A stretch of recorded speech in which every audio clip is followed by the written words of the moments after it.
I will stop before anything super major happens with Naomi not here. So what you're saying is we're playing filler right now. No, it's not filler. This whole dungeon is filler. I'm kidding. I'm kidding. No, it's not filler. But anything that involves her character being here and making choices that will like result in something major happening, I won't have that happen, or I'll pause it before it happens just in case. First of all, I need to get through this floor, and you don't know what happens with this floor yet. So, I might need to pause it depending on which y'all go. I might pause it during this floor, or I might pause it in the future. But moving on from there, when we last left off, you all damn. Hang on, what happened? When we last left off, y'all were approached by a new type of spectral form that wielded an arcane bow. It was dispatched a few moments into the fight by I forget who. It's been a minute. I apologize. You erected a large stone wall to block off the creatures that had accompanied it towards you all on its scouting run. You defeated them. However, in the midst of the combat, a few more flanked behind you. One of them destroyed Winston in a surprise, and you watch as a small, like lightly blue tinted bit of energy left his body and went into the small cave that each of these creatures carries around, before a similar spectral form emerged from the ground, took what you'll assume to be Winston's soul, took it, and then vanished back into the floor again, leaving Winston's body motionless. Like I said, he's not coming back. Y'all dragged Winston's body into the back room after being the remainder of the creatures that were there. Decided to take a short rest. Casted, Spare the Dying, I believe, on Winston's body. Gentle Repose. Oh, gentle Repose on Winston's body. My bad, wrong one. Casted Gentle Repose on Winston's body to keep him from decaying as fast. And then soon after that was cast, and you all, in the midst of your resting, Froggy Romo and Eric decided to go on a bit of a scouting run in the temple. They left. We're going on to the side of Zavari now, or not Zavari, Zashada now, because Eric and Froggy Romo are not in the room. This is the recap that you're having. They left the room. You were told by Grim that Grim had noticed them leaving the room, and before they could stop them, they were already down the hallway. They were gone for a few minutes, and it's been quiet since. They have not since returned.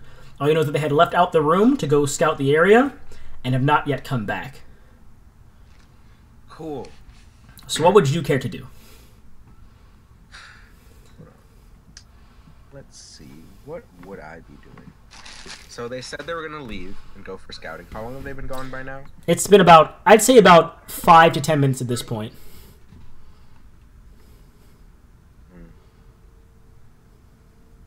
Did they say how long they'd be gone? They did not. They tried to sneak out. They tried to sneak out.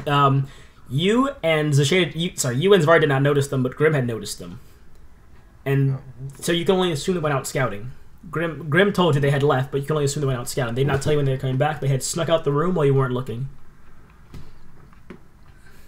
Okay, so first thing I'm going to try to do then is... Let's see, where am I? How big is this area?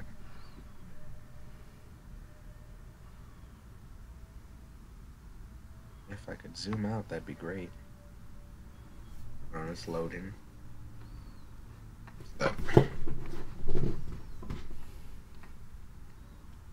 Oh, that's a really far zoom. Okay. That's a really far. You forget my what's it called? My trademark for my maps, Andrew. They're all exceptionally large. Scale is very important. You need to feel like you're in a big old place at all times. I'll control Zabari today. Okay. So first thing I'm gonna try to do is cast message in a couple different directions. Okay, pick your first direction. It goes through object, but it's only a range of...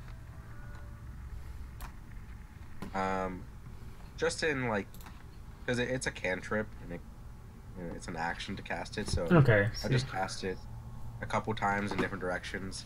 And the range is how far, sorry? 120 feet.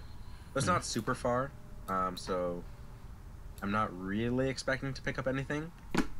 But just in case, I'm going to be casting and just saying, like, Grim, or not Grim, Eric, Rogeromo, you there? At this point, Eric and Rogeromo, you do get a message coming to both of you at a few moments like between each other, asking where you all are and if you all are okay. And you can reply. You are able to reply, yes. Oh my god! Good. I was like, are they just not going to talk? Could you imagine? They sit there quietly, like, "Hey, bro, don't respond." I'm just eating my chicken. They just look at each other and like put their fingers up to their mouths. You do get a reply from Froggy Roma, but it seems Eric is quiet right now. I'm gonna say. We're next. I'm gonna say. What are you both doing? Where have you gone? But you come outside. That's so fucking like menacing for no reason, like a threat. Why don't you come outside and see where we are? Well, I'd very much like to finish my sleep before I do so. Quite tapped spell-wise. Is that a second Grim? Why is there a second Grim?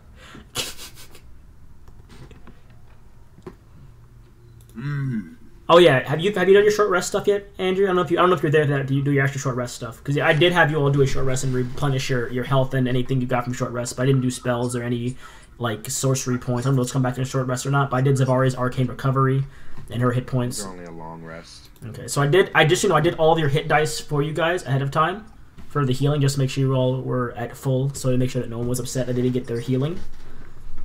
So everyone's hit dice had been done, and I did Zavari's arcane recovery and her hit dice. I did Grim's as well. So anything else for your classes between Grim and Zasheda for short rests, you can handle, I believe.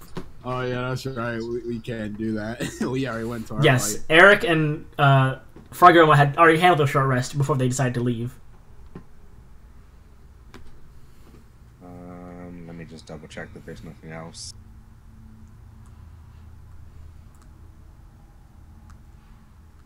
For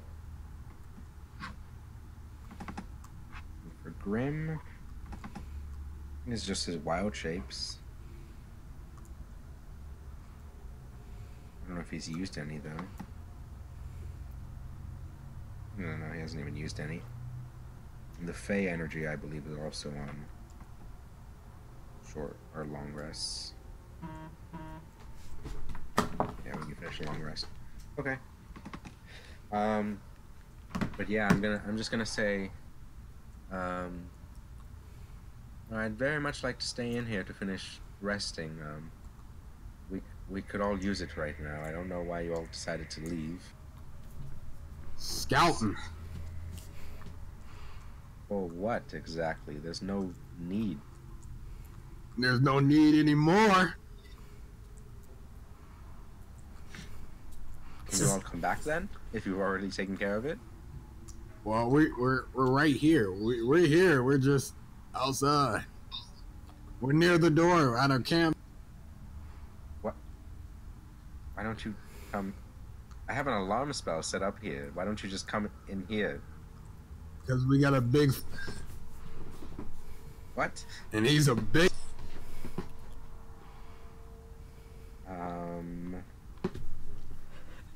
How much time would you say I've had? You all have been resting for about 2 to 3 hours in this room. Previously, when you first came in here, Eric set up a barricade. Like, he put the wooden door and propped it like a sideways barricade.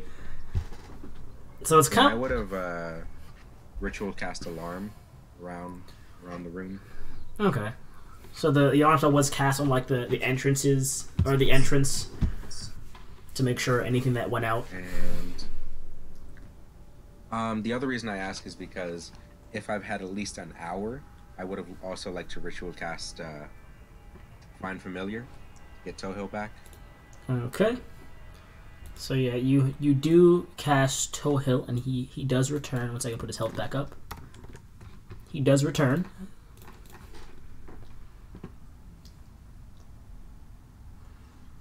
So you spend your time, you cast the alarm spell, you gentle repose Winston's body for Zavari, and you have time to bring your familiar Tohill back to you. You all finish eating your snacks. At like just enough time for a short rest if I've only been here for like 3 hours.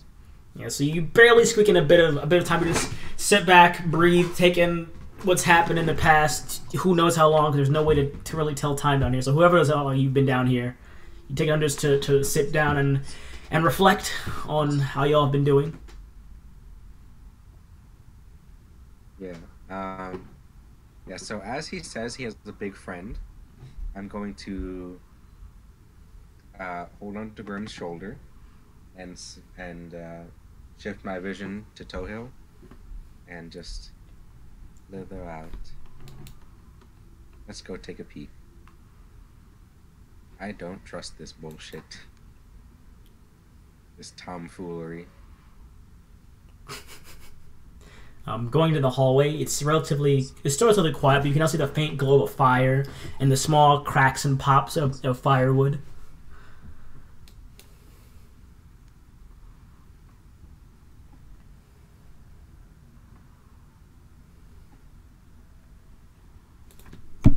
What the fuck are you all doing? Mm. Why did you even set up a campfire in here? There's no... Oh. And as Tohill rounds the corner, sitting huddled up by the campfire, you see Eric snug up with this large avian creature, roasting some small rations to warm them up, along with Fargrub, who's just sitting in a small puddle of water next to the fire. They both look very beaten up, like cuts and bruises, large gashes across their body, like they look like they've been through hell.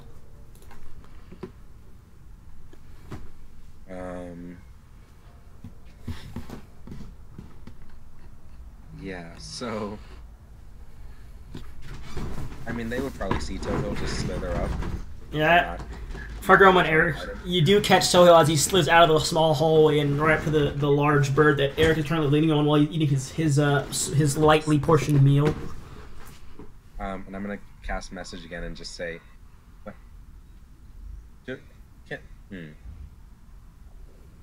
Surprise. 2 things. 1... Can I roll to see if I know what this is? Roll nature, yes. And 2, describing it to Grim, would he know what it is? Roll nature with advantage to Grim. For Grim, as you're describing how it looks to Grim. Roll nature with advantage for Grim and nature for yourself. Yeah, you're like, it looks like a large turkey? Question mark? You describe the features to Grim, and Grim's like... large bird. I don't believe it can fly. And you describe it to Grim, and Grim is like, and you like, tell me more features about it. He's asking you more questions like, about the beak size, leg length. Very sharp beak. Grim is like, I feel like I've heard of these. They're not really... They shouldn't be down here. And Grim's like, they shouldn't be down here. I think they're some kind of like... I know they're a dangerous kind of animal, to say the least.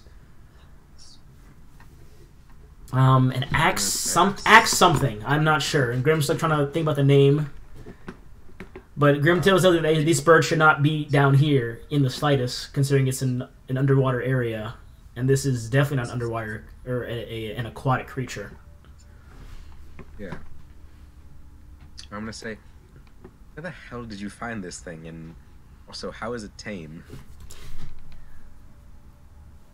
It's magic. Tark, you know legit, it's magic. You can talk to Tark. You know that, right? Is it Eric's animal companion? Tarek. No, not exactly. Where did Tarek go? We found it from one of those mimic-looking things. What? Yeah, it dropped these rock-looking things with beads, whatever. Allows us to summon creatures like... Interesting. Is it... So you just found these balls? You have more of them? These balls... These balls attached to your belt that contain animals in them to fight with. Yeah. Sort of like a battle. Yeah. No, but actually though, do you guys have more of them? We got a little tiny bag. Eric sold it. A bag with little balls that spawn animals.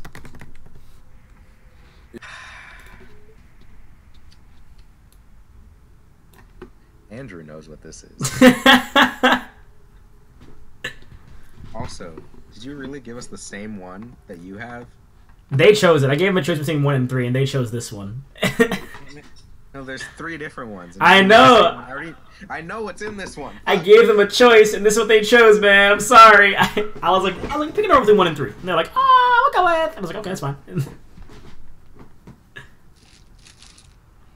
You know, they could have chose a cooler one, but they didn't. This one's okay though. Yeah. This one's definitely okay though. You know, it could be worse. Well, this one's not bad. This one has the most fight-worthy creatures, but they're not as cool as the other ones. Yeah. Yeah. I'm gonna say, well, he can. I mean, he can come in here if you all would like. He can squeeze through a hallway. It'll just be a little difficult. There's enough space in this room. It's up to you guys. Perhaps I can identify those objects that you got. So And that's what I recommended to Eric boy. So yeah. You know, I am capable of identifying magical objects, so... I was told. So you all stamp out the fire and make your way into the room?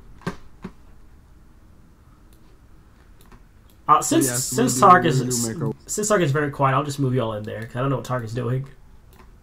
You move Tohill too, please. I got you. My computer is lagging. Tohill flies back in on the large creature next to it. And you watch as you can now see clearly the bloodied, bruised, and beaten Fuggermo and Eric have entered the room. Jesus Christ. They look almost dead. They are almost dead. What did you all fight? Oh, a lot of those creepy looking things. The ones that climb a wall. The ones with 4 arms? Yes. And these shadow looking things. Now that was terrible. They kept trying to possess me. Oh.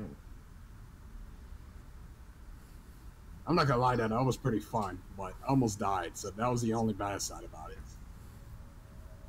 Well, is this bag the only thing you guys have acquired? Did you guys explore the rest of this floor? Or just no.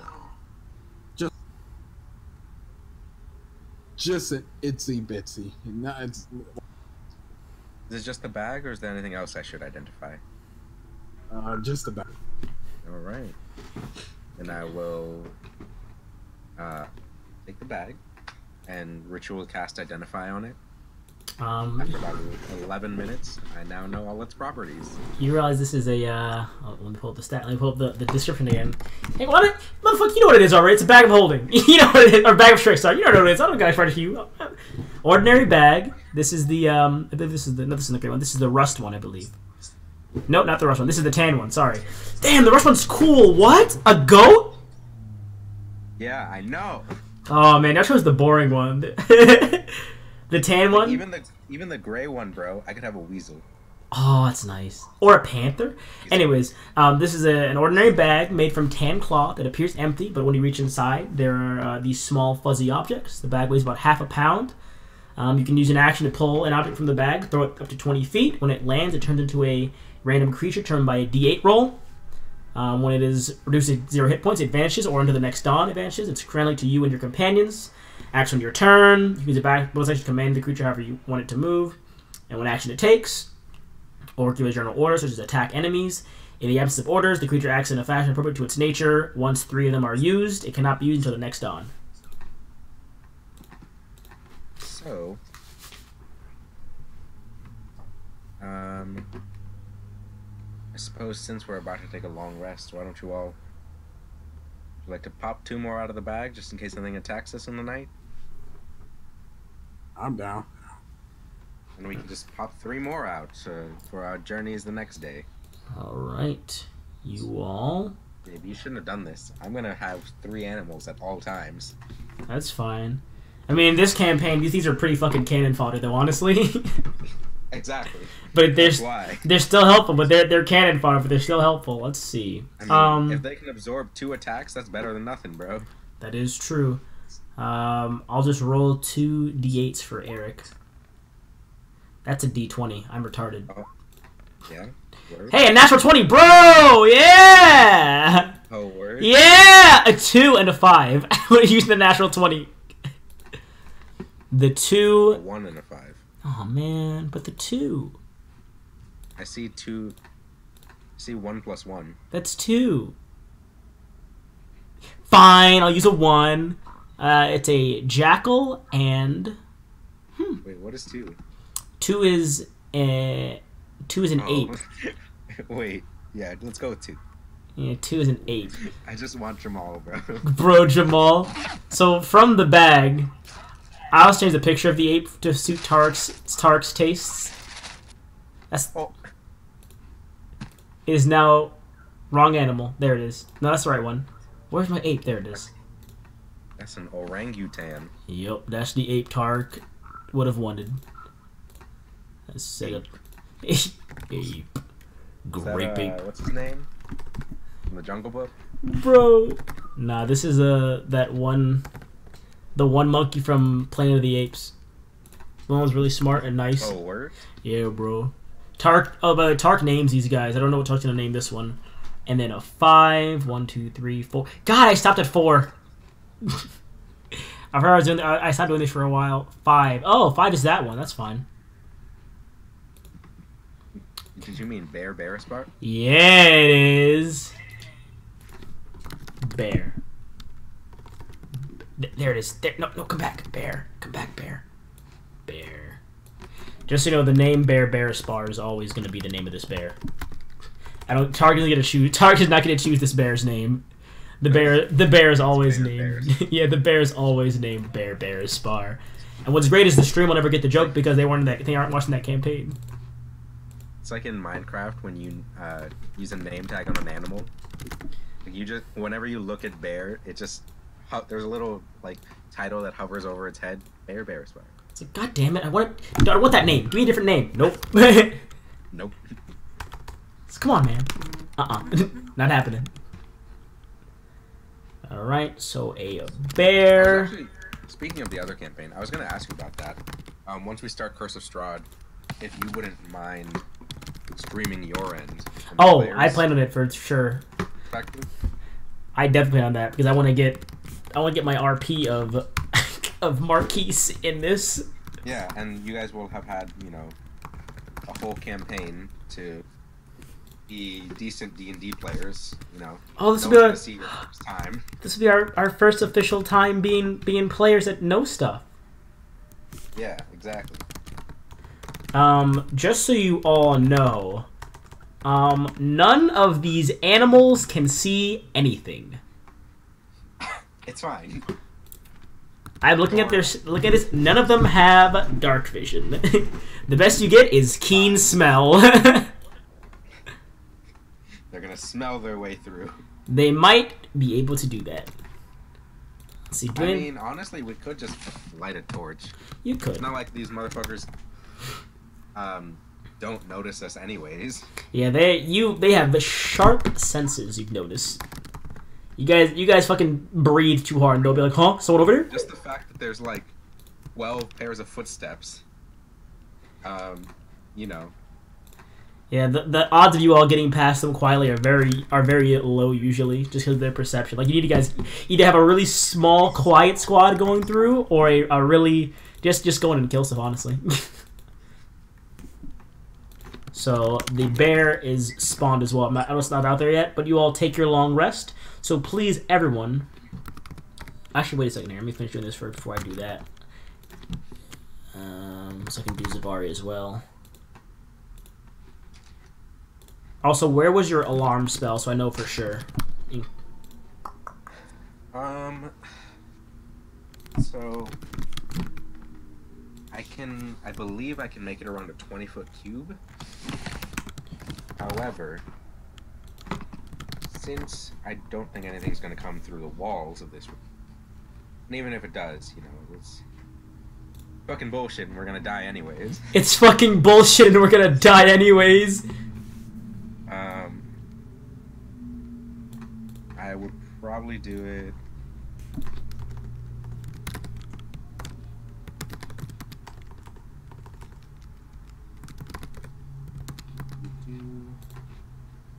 Well, actually, hold on. Can I do it?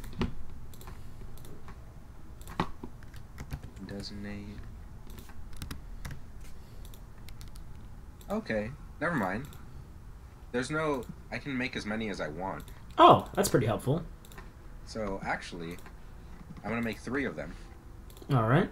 One around the perimeter of this room. Well, 2. Just one around the perimeter of this room. It's the whole room. And then one right at the entrance to this hallway. Alright. Doorway. Alright. Let's... And what that does is, if anything comes through any of the walls or the door in this room, an audible alarm sound will be heard. And if something enters through the hallway of that room, I'm going to get a mental ping. Okay. So I'm doing the 2 different versions of the alarm. Well, I rolled for it this time. I rolled for what happens this time, so... You all summon the remaining 2... 1 second here. Alright, you all summon the remaining 2 animals for the day, and you all curl up. Eric next to his large bird now. Can I add my spell slots back? Yes, you may. Yeah. It is relatively quiet. You notice nothing in the night as... Long rest, you said? Yes, a long rest. So, you restore half of your hit dice, which should be back to full for all of you, because you haven't done 2 short rests in a row, so you do restore half your hit dice back, which should be max number. Yeah. You get all of your spell slots, and any abilities you used the last day are back as well. Didn't use that Tides of Chaos. Yeah. However, the long rest does not cure Winston's death. Winston is... damn. Winston, I thought we would. Winston took a long rest, and he is... Yep, you wake up the next day, Winston is still not moving. Still dead. Well, at least he doesn't smell. Yeah, he seems relatively pristine. Zavar took our time to clean his body with a few cantrips, so the wounds are kind of cleaned up. Prestidigitation, mending, you know. Tark, are you even there? I'm so sorry what happened to Tark. Tark. I don't know if he is. He said when I started, I'm here, and then hasn't talked since. Maybe he died. Damn. So I'm here, muted, and then got his... I believe it. His potion of heroism is gone. Now that it's a new day, that means I can change these spells. I'll change Zavari's spells as well, actually, because Zavari uses a lot of fire. Let's see, where's her... Get rid of those fire spells. Her necrotic spell. I'll change her Finger of Death to reverse gravity or teleport. What do you think she would use? Reverse gravity or teleport? I think teleport would be better, just in case anything happens. I'll keep Illusory Dragon, Bigby's Hand, Wall of Force, Major Image, Stinking Cloud.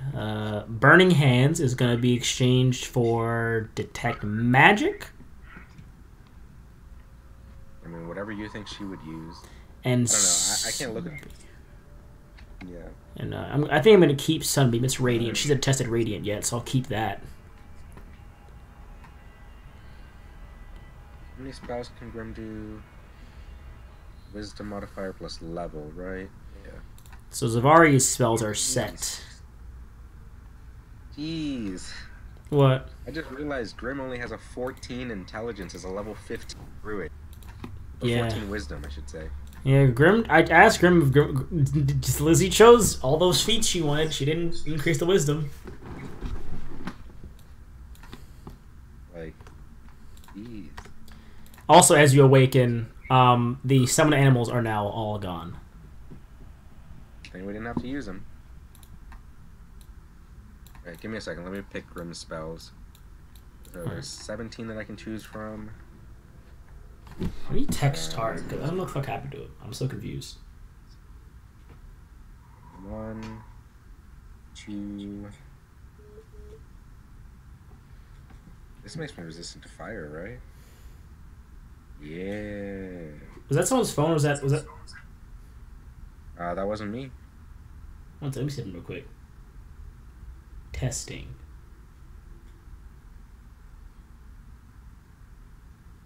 No, okay. I thought it was Tark's phone. I was like, is that Tark's phone vibrating in the background? Did he actually die? Was Andrew right? I'm not gonna have dark vision now, since our animals need light anyway, so we'll just use a torch. Or... Does anyone have the light cantrip? Oh, also, I forgot to mention, Froggeromo, your dark vision is now gone. When you wake up, you cannot see anything. Bro, it's dark in here. Who the fuck turned off the lights? Bro. So I'm going to remove your dark vision, because you cannot see a damn thing anymore. We will. Yeah, you wake up and it's just black. We will. It's dark. Can you still see Froggeromo or no? Hold up. You can't see, right? I can't see. Alright, that's fine.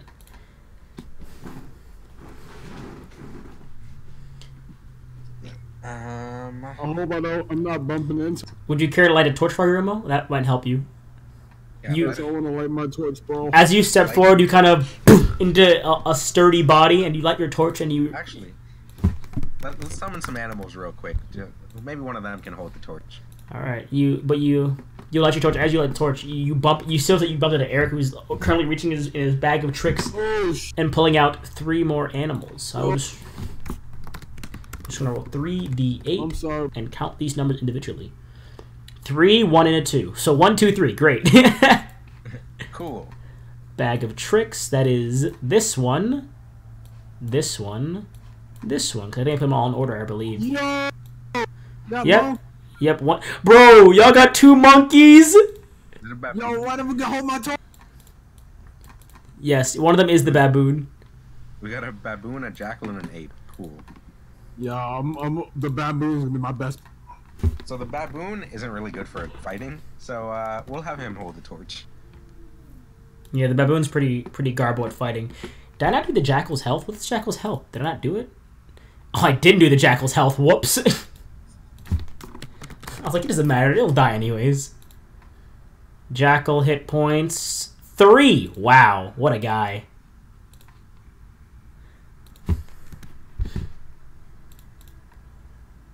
Also, I added in a treat for all you guys later on. For the main party, that is. You don't get You guys being think I should divine. get fairy fire? It's a 20-foot cube. Anything within that area has to make a dex save, or else they're covered in like glitter, and attacks against them have advantage, and they can't go invisible. I will let the party That's choose. useful. Would you guys like to do that? DK, Donkey Kong. Dwight, what do you think? You gonna? Or Hold up, y'all. I'm sorry. I'm building right now. Okay. And then there's Chunky. He's dead. No, hit maybe points. enhanceability? I don't know. No, man. What do y'all think? I'm trying. I can't answer. I'm not the part. I'm not in the party. All right. So currently, Froggeromo is not holding a torch. The baboon is. Baboon. Torch. All players see What light. size is the baboon? Is it tiny or small? I believe it is small, so I gotta fix it. I actually gotta fix its size. I forgot about that. Is the jackal small or medium? Medium. The baboon is riding the jackal. Oh my god. All right. This is happening. The combatant jackal. Combined, they have 6 health, Andrew. Exactly. They're not going in a fight. They could be sneezed on and would go down. They're just support. The jackal can move faster than the baboon can. That is true. I don't know where. I really don't know where Tark went. He's not replying to his phone. That way the baboon doesn't have to awkwardly walk on his back legs while he's holding the torch. One second, I'm gonna spare everyone's ears for a moment here while I yell really loud to get Tark. So I'm gonna deafen all of you guys for a second. Give me a moment here. Tark!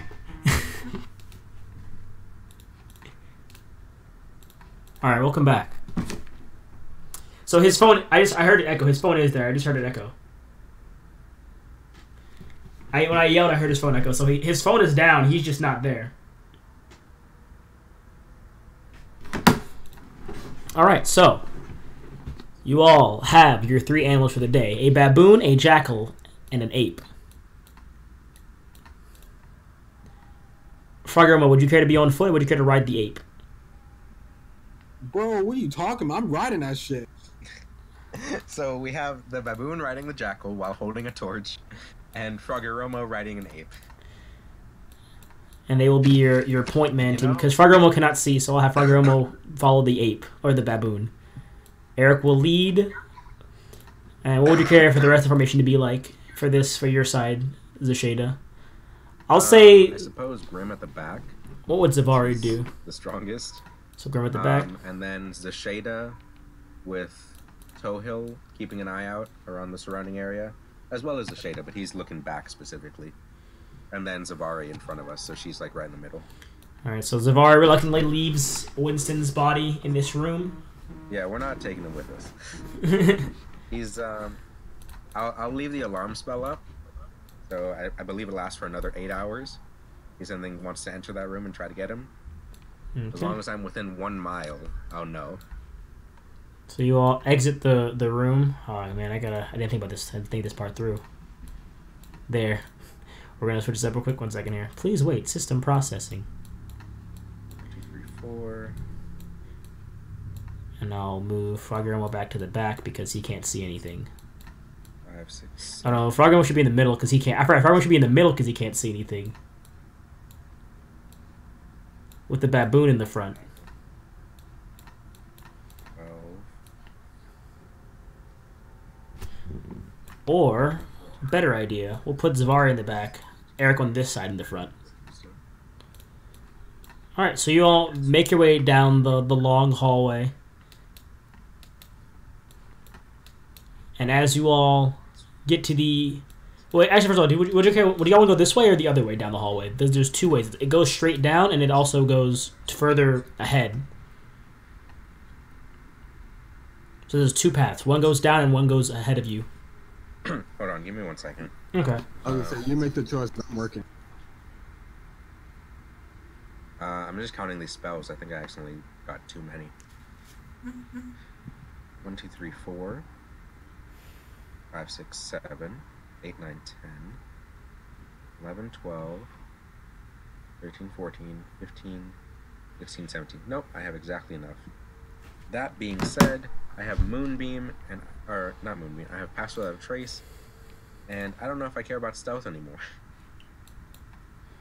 It's been proven that these guys are really good at seeing us. So, instead of Pass Without a Trace, before we get any further, I want to declare this. I think we might try Watery Sphere. We don't know what water does to these things. We gotta do something special.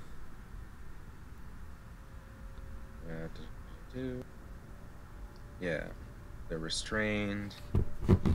Didn't you use that against the what's it? Oh no, that was the beat of force against the Yuan-Ti. Never mind. I was like, didn't you use that against the guys in the town that one time? Actually, never mind. It doesn't do damage, and I don't think they can drown. So That's fine. That's fine. That's fine. I'll do something else then. What does regenerate do? Good stuff. It's They me. gain 4d8 hit points. For the duration of the spell, they get 1 hit point at the start of each of its turns. Target severed body members, if any, are restored after 2 minutes. If you hold a severed part and hold it to the stump, the spell instantly causes them to knit back together. Interesting. Regenerate sounds cool. It's also 7th level, though. That would be taking up the plane shift.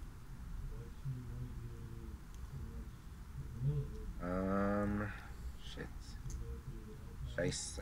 They can climb. Bones of the Earth won't do anything. Maybe Wall of Thorns?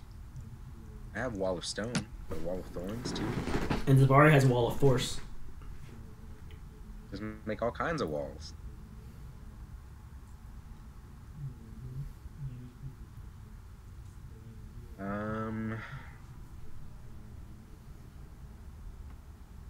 It's Sleet Storm.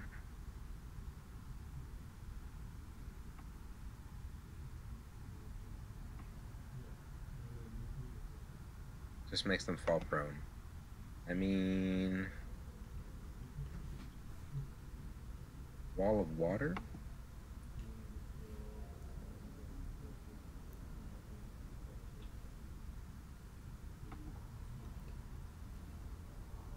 Tidal Wave? Meh.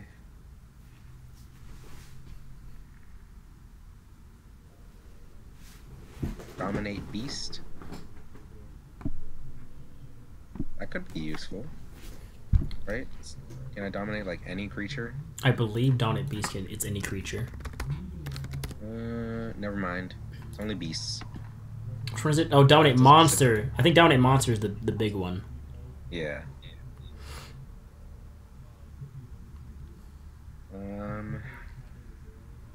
Maybe Guardian of Nature? Or Ice Storm? Is that... Try to get Tark back in here by making random noises in his phone, but he has yet to come back.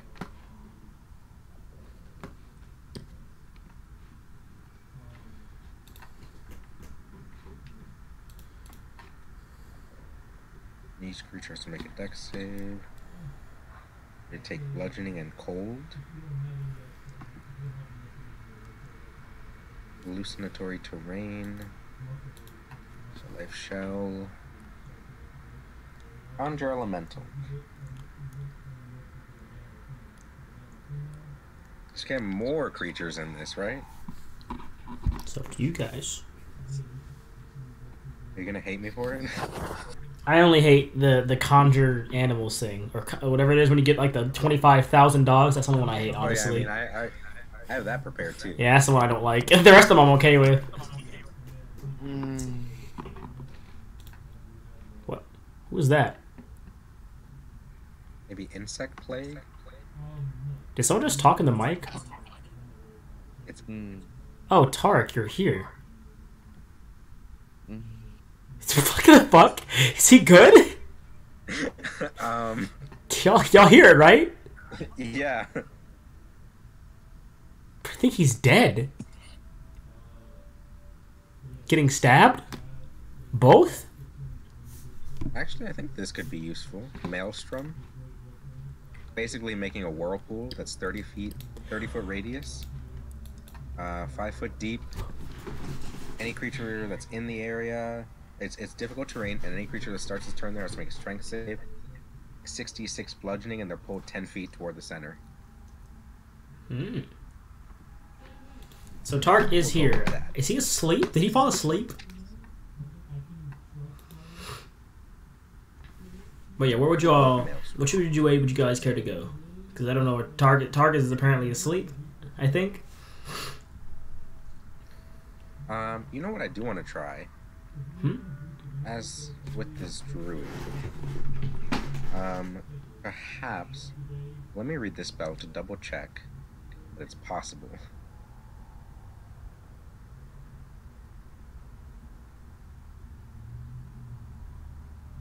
Wait, did Zavari prepare Detect Magic? Yes, she did. Don't do that. You can cast it as a ritual. Oh, well then I will remove that. Because Grim has that too. Everyone has Detect Magic. Alright, yeah, that's gone. So do I. I'll put on... Oh, man. I guess I'll give her... Why not? Fire. I'll give her... No, not Dragon's Breath. That's fire, right? No, you choose that. I'll give And her that can be Dragon's used for Breath. Tohil too, because Yeah. you can cast it on any creature. So I'll give her Or Dragon's one of our Breath. animals. Oh my god, give the baboon Dragon's Breath. Yeah, you could. You know what? Let's do that. Just because of that possibility. Alright, so she now has Dragon's Breath prepared.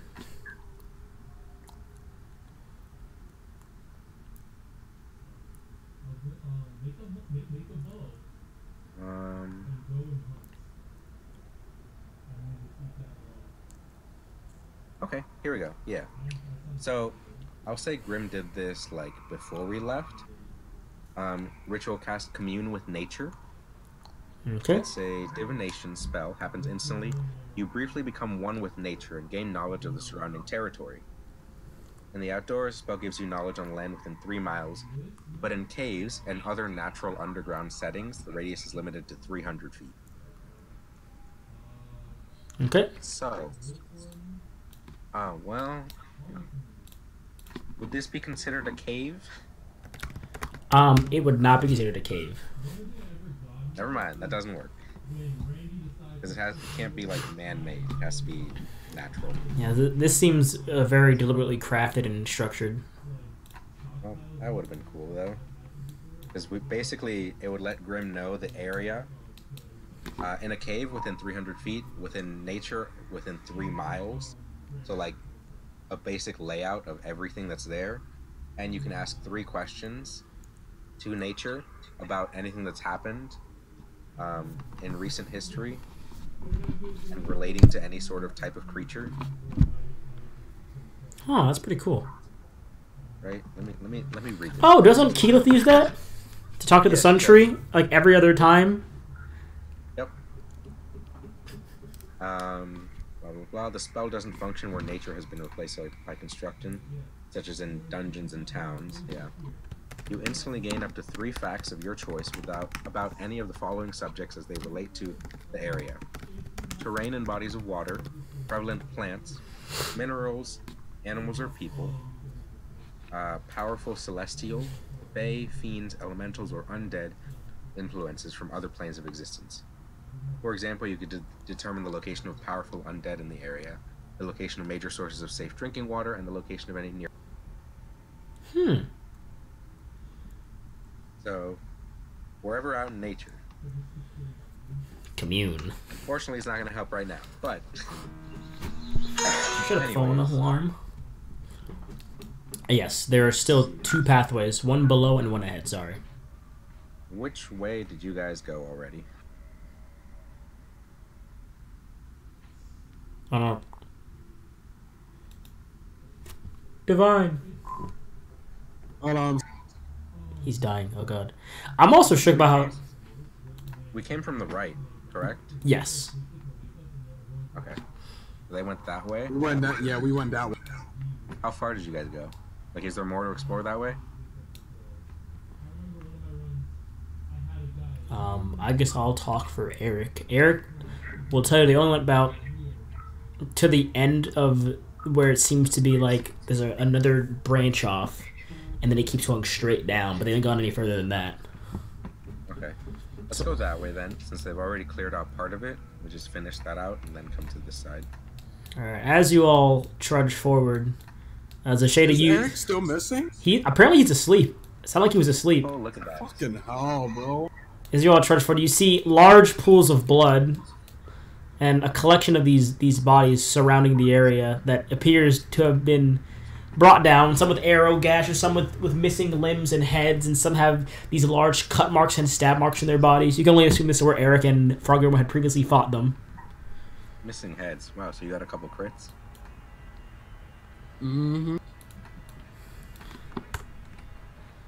You know me, I'm the best samurai around. So the room keeps going straight ahead, and then it also goes upwards to the hallway. And there's also 2 hallways that seem to go further south. Did they go up? From the looks of it, they fought in this area, but you're not sure other than that from just looking around. We didn't go any. Let's go north then. And so you all make your way up here to the north. You see a long... Oh, man. Oh, dear. Let's just close that up real quick. I was gonna say. I was like, huh? Why is there that there? That shouldn't be there. But you see, there's still a hallway further north, and then there's a hallway to your right. All right, guys. Let's look and search for clues. No. I would like to go to the right. However, yeah, I just want to keep a lookout as we're moving towards the right. Okay. Because they haven't been this way, right? So they have not. Who knows what's over here? As you venture down this hallway, you see a room straight ahead, a room to your south, and a room to your north. The room to the north looks to be empty, but you see disturbed dust and footprints leading out of the room and towards where the fighting happened, and the same with the room to the south.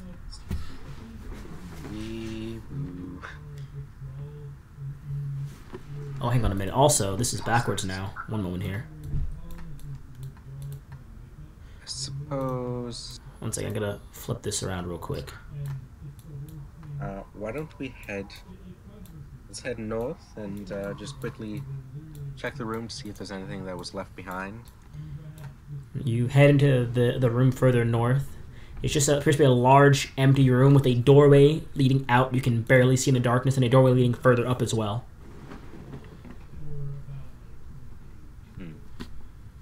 So there's 2 doors? Other than the one you came in, there are 2 doors, yes. Or I guess 2 passageways. They're not really doors. There aren't doors there. They're passageways. Okay.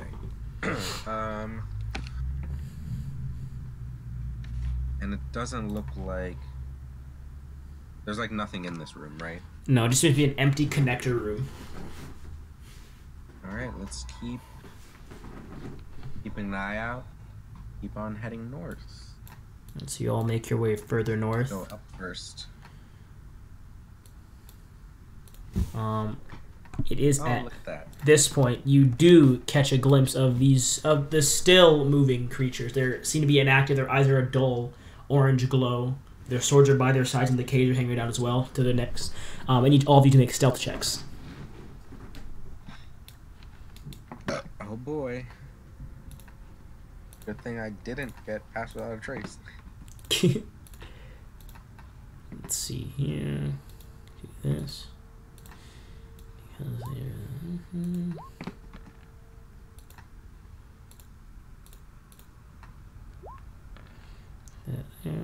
Oh boy. And we'll do that one there. Let's see here. What are our stealth looking like? Yeah, oh my god. On my robe. Yeah, I tripped on my robe and bumped into Grim. It's like, oh fuck, shit. God damn it. And as the of footsteps kind of echo in the hallway, you hear a bit of movement to the room above you. And the shuffling of 2 to your right. The one directly in front of you begins to stir, and its eye kind of flickers back to this bright, vibrant orange as its head tilts up, and it brings the cage up. Its eye glows a bright red as it turns its head to see you all. I need you all to roll initiative. Get this jackal away from the fight. The jackal will go on. Otherwise, you'll lose your sight. Yeah, the jackal does go on Eric's turn, so we'll see what Eric rolls for his. I guess I'll be trolling Eric as well today. You know, quite a predicament that I had not intended on. Oof. Eric. And I will roll also for Zavar. Hey, so I forgot to click Grim. Can I roll again? What did Grim get? A natural 1. Oh no!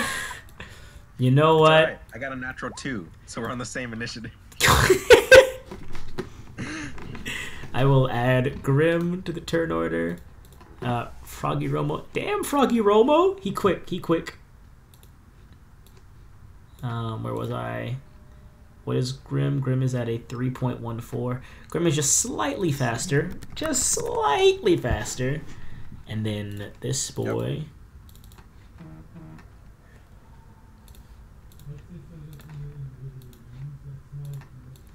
Three.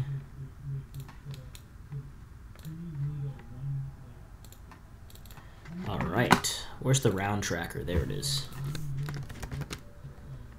Round 1. Add. Scroll. Round 1. Enter. And then drag it all the way. No way, I gotta do descending first.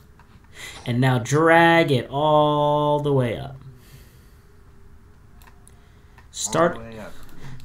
Actually, not that so bad. Starting off the round, however, is the one directly to the north.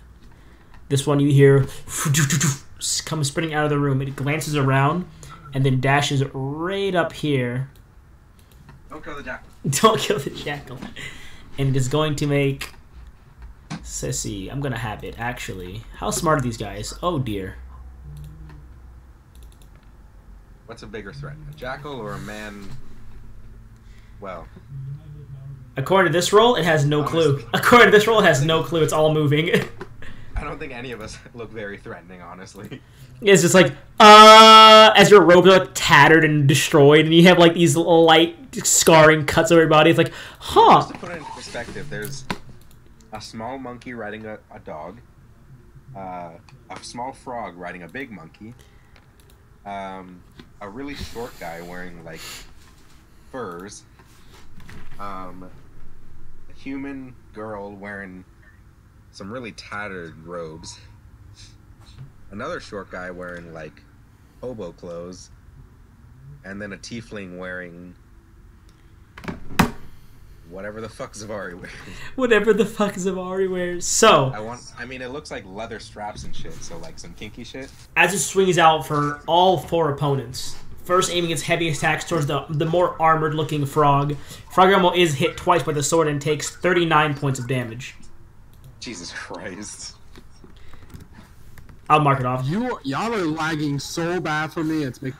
Oh, leave the call and rejoin back real quick. It then swings out one hand towards the large ape. The ape kind of grabs the hand as it blocks it. It then swings with its fist backwards towards the jackal, and it slams in the side of it. The jackal takes too much damage and is gone. And you watch the baboon kind of plops on the ground with the torch in its hand. Ending that one's turn. This one in the far back is going to move 5, 10, 15, 20, 25, 30, right up to Eric's face and just wail on him because he is the current frontmost threat, as a small baboon has just been dropped to the ground. I had to go for the biggest threats. I threat assessed, kind of, for how smart it was, which wasn't very smart. Eric is hit by 2 of the attacks, which are the 2 sword attacks. Low damage. Low damage! God damn! Can you imagine that saying low damage? Only 96 points. Can you imagine that? Only 96? I'm kidding. 26 points of damage to Eric. So that's not that bad. I rolled 8 for slashing, 8 for fire, then 9 for slashing, and 1 for fire for the next one. So I guess the slashing wasn't bad. I guess the first one wasn't that bad, but the second one was a pretty meh. Let's see, what is max damage? 20, 10, 20, 30, 40. They don't take necrotic damage, right? And they have, from what you saw, when Zavari's used her, Told the Dead on one of them, it did not seem to have any effect on it. Yeah, I used Enervation on one of them too, and it didn't do it. Yeah. Ending that one's turn, Froggermo, it is now your turn. You are currently on the back of a large ape, and you've watched as you were cut twice, and the medium-sized jackal was hit with a swinging back fist and just cracked its head open before it vanished in a puff of arcane smoke. There is currently 1 directly in front of you and 1 directly in front of Eric. What would you care to do? I do not have much to hit these guys. Yeah, Zavar didn't have a lot of combat spells. Looking at it, I was like, she does not have a lot of combat spells for damage. Yeah, I mean, when it comes to damage, the best I can do is One second, let me Synaptic Static, fix it. Chaos Bolt, Lightning Bolt. I'll attack the one in front of me. Alright. Prismatic Spray. Let's see, where is your... And all but one of those is AoE, so... Bruh. Cantrips it is. Let's see here. 1 attack. I believe he has 3 attacks, right? Froggy Yeah, 3 attacks. Oh! No need! The first swing just... Swing! Oh, he rolled. Never mind. I mean, what would you care to do? Would you... I'll judge you. I'll take your roll. I'll take your roll. Alright. Thank you. However... Cut its head off. Yeah, with that, the first one is... As its head kind of... Tumbles to the ground. Your second attack, however, is a nat 1. I'm still taking that roll as a second attack. But he's dead. That's to hit the next guy, though. Because I'm assuming you would go... Unless you want to wait there. And I'll let you... Actually, do you not want to use your bow? You want to use something else and not your sword? Yeah, so I'll use my... Alright. I'll allow it. I'll allow it, since I rolled your attack preemptively. You know, I think it's funny. It shows the difference between my rolls and a player's rolls for some reason. It's like, oh, wow, the DM rolls a nat 20. The player rolls a nat 1. That hits. Roll damage. 9 points. 1 more attack. I'm going to do -5. Alright. That hits as well. Yes, roll damage. Plus 10, minus 16. So you watch as 2 shots swing.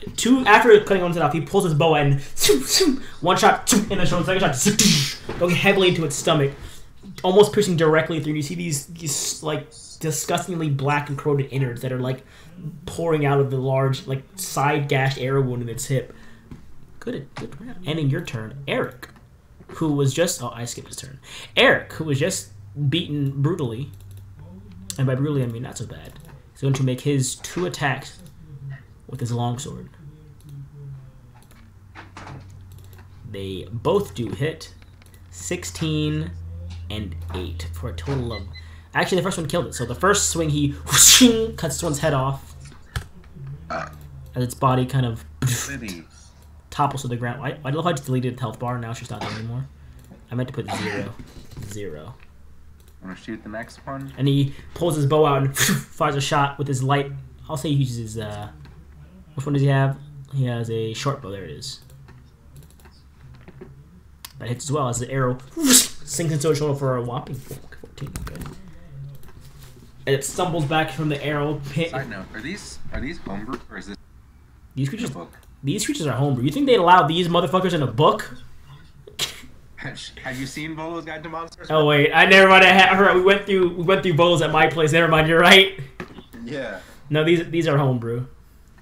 The fucking retriever. No. Bro, I hate that. The guy's a menace. Automatically hits 60 damage. No, that's fucking talking about spider thing. Oh. That go snatch people. Oh my god. The one that they use it to hunt down demons. Yeah. That's ridiculous. Yeah. I think that's pretty. I think that Game of Thrones had an automatic hit and just does 60 damage. Just auto hit 60 damage. Oh, that's nice. There's no roll for anything. It just hits you and does damage. Ending Eric's turn. This one that he just shot is going to rush up to him and angrily make 4 strikes. 2, 3, 4. I believe AC of 19. 3 attacks hit. Are any of those hit within like 3 points? One of the swords barely hits him with a 19. I'll bend luck on that one. Okay. I'll spend 2 sorcerer points and roll a... I mean, even if I get a 1, it still gets it to an 18. That is true. So the second sword attack, as you use your bend luck, the arcane prowess kind of makes a blade a bit slower for it to hit, as you see Eric dodge out of the way from the second swing, but the first one, however, did strike him. 15, 18. Taking 26 points again. It just gets like this really weird feeling to like... Yeah, you're like... just barely misses. As he kind of like, he's like, Hachoo! And then right over his head. Zvari is going to not waste anything super high to start off with. Is going to do a simple first level magic missile to try and, or I guess, what should use? First, second level to start off. I'll use a second level magic missile to try and finish this one off. It's directly in front of you guys. 12 points. I did an A, like I rolled like Naomi, guys. Are you proud of me? I was gonna say, it looks like Naomi's here. Yep. As the missile striking into its chest, it rears back from it. One of them piercing a large hole in its side. However, it is. Wait, can you move that baboon back? It's his turn. Oh, I forgot the baboon. Oh, and the ape. Oh yeah, the ape. So I'm gonna have the baboon hop onto Naomi's shoulder, and the ape's gonna push up here.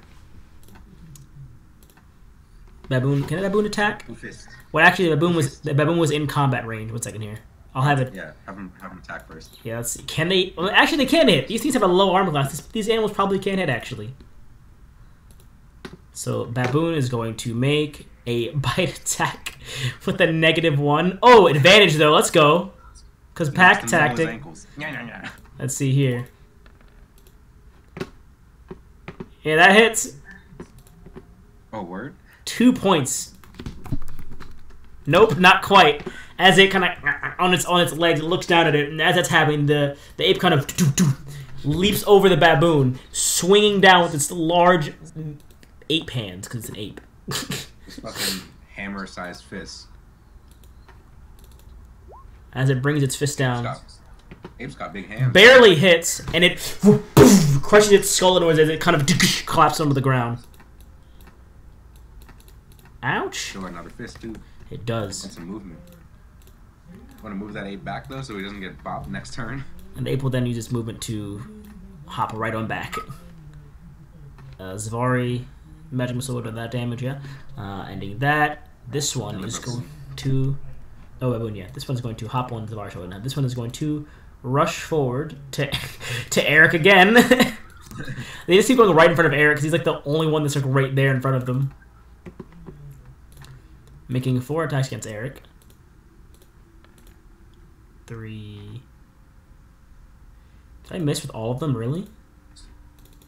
I missed with every single attack. So you watch Eric kind of ping, ping, ping, ping, blocks the swords, and then as the fists come in, he kind of brings his forearm up to kind of absorb the blows with these giant ogre braces he's wearing because he has the ogre strength braces. No effect. This one in the back of the room is then going to 30, 35, 40, 45 to Eric again. 1, 2. Are you kidding me? 3, 4. Okay, there's no fucking way. I missed all but the last attack for this one as well. How much did I miss by? It was a 22. He has an armor class of 19. Yeah, I'm not gonna I ain't gonna try that one. However, because of the ability it has, that does an extra 10, 14, 18 damage to Eric as one of the fists kind of boom slams into the gauntlet he's blocking, and then kind of forces his arm inwards with a slightly low as the blow sinks into his chest with a heavy attack. That ends that one's turn. Can you move that last one again? I can't see it on the map. Oh. Is it there now? Is it there now? Where's it supposed to be? It's supposed to be like right here. Okay. Yeah, I see it. Okay. It is now Grimm's turn. Alrighty.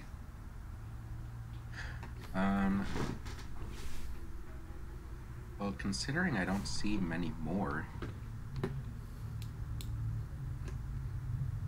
I do like a bonus action to have Grimm perceive if he hears anything? You can roll perception, yes.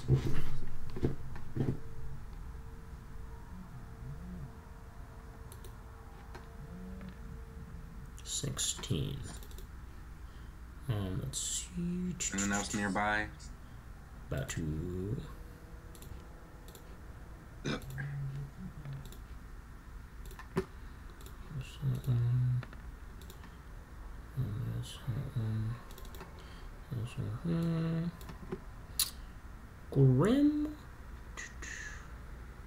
Grimm barely hears the movement of one more further in this room, but it sounds like it's through a wall in this room, like kind of like there's a room further inwards to the right that you can barely see, and there seems to be movement going on in there.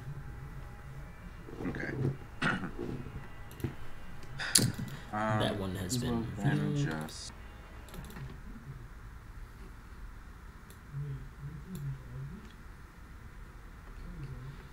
this one slot. I don't want to do anything too fancy yet.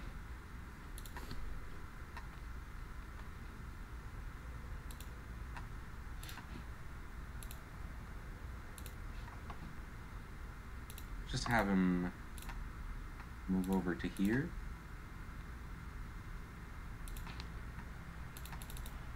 Okay.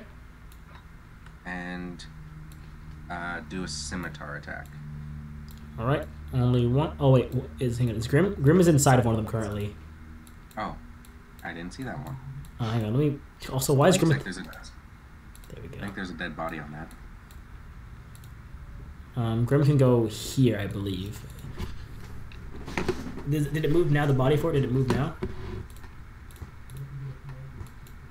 So there's one there. Okay. I see. Did that fix it now? Yeah. Then he's actually going to go up here. Okay. So Grim kind of shove through the group.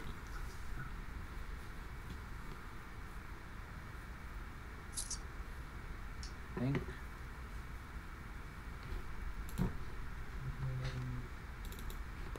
Yeah, we'll go ahead and just do a scimitar attack.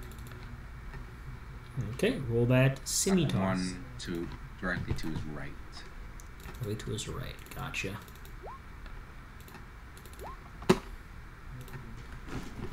15 does hit, yes. Oh boy. 10 points. Big slash. 10, that's actually a... Damn, Grim, cool it, bro. Minus 10. Max So damage. one more attack, I believe, right? No, because I used my... Oh, bonus action to perceive. Yeah, he doesn't have multi-attack. Okay. I keep hearing that not everyone is a, what's it called? a fighter. Not a fighter. Yeah, not everyone's a fighter. That's still good damage. Ending Grim's turn. The Shaded is now your turn. Alrighty. I love this image here, how there's a baboon riding Zavari, a frog riding an ape, and a snake riding a person. It's just all these images we're looking at here with smaller tokens on them. Speaking of my snake, he's gonna... So it shows that there's one here. Oh, it does? Let me refresh my page real quick. Maybe it was something on my page, because I have... There's one right in front of Eric, like directly to his right, and there's one directly to the right of Grim, but there's no one else in that room currently. Let me see. Maybe my page has been bugged out.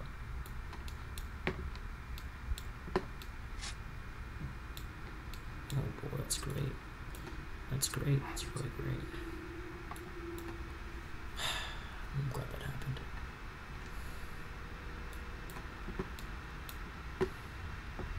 Oh, so okay, so where's that one? Okay, so no, there's one to the right of Eric and there's one to the right of Grim. Those are the only two you can currently see.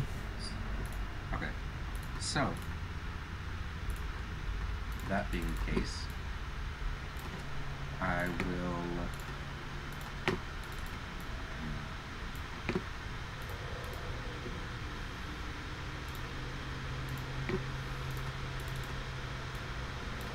will send Towhill over to this one. Using my action, cast Shocking Grasp through Towhill. Okay.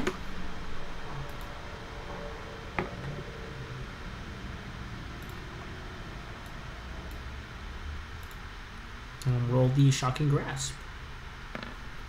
That hits, yeah. Well. Oh boy. Yeah, these guys don't have at least no armor class for these guys. It's like I'm getting the rest of the sheets that I got out. Ape and baboon. That's big dabblage. For no reason. And then using his flyby trait, he will continue flying. 15, 20. And I can't see through his eyes at the moment, but I will command him to, just go in, see if he sees anything, and let me know if there's anything more down this way. All right. 30, 35, 40, 45. And if he sees any signs of trouble, to back. All right.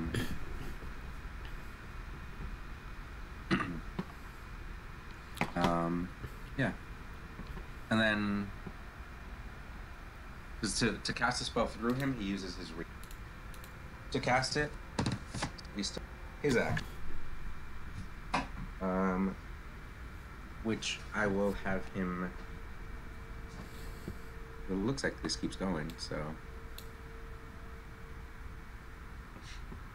I will have him dash even farther down, another 60 feet. 15, 20, 25,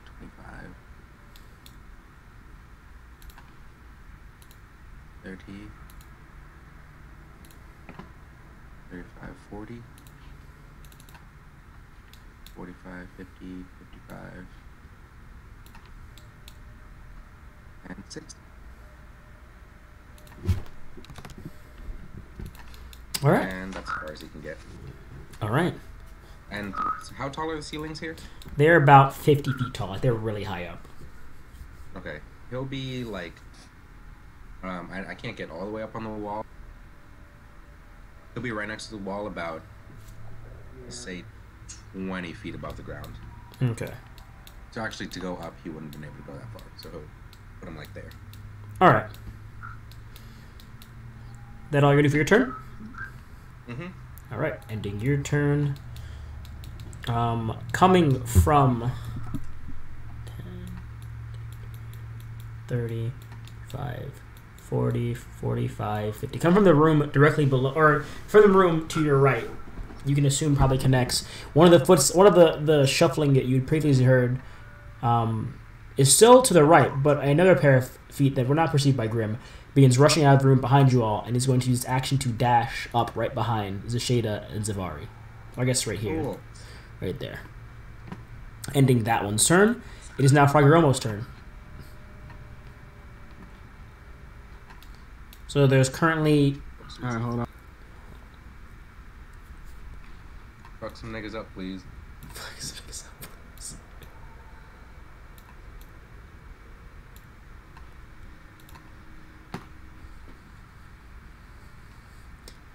But yeah, Froggeromo and Eric, they almost died out here, but they cleared out a large chunk of these fucking scouts that were in this area.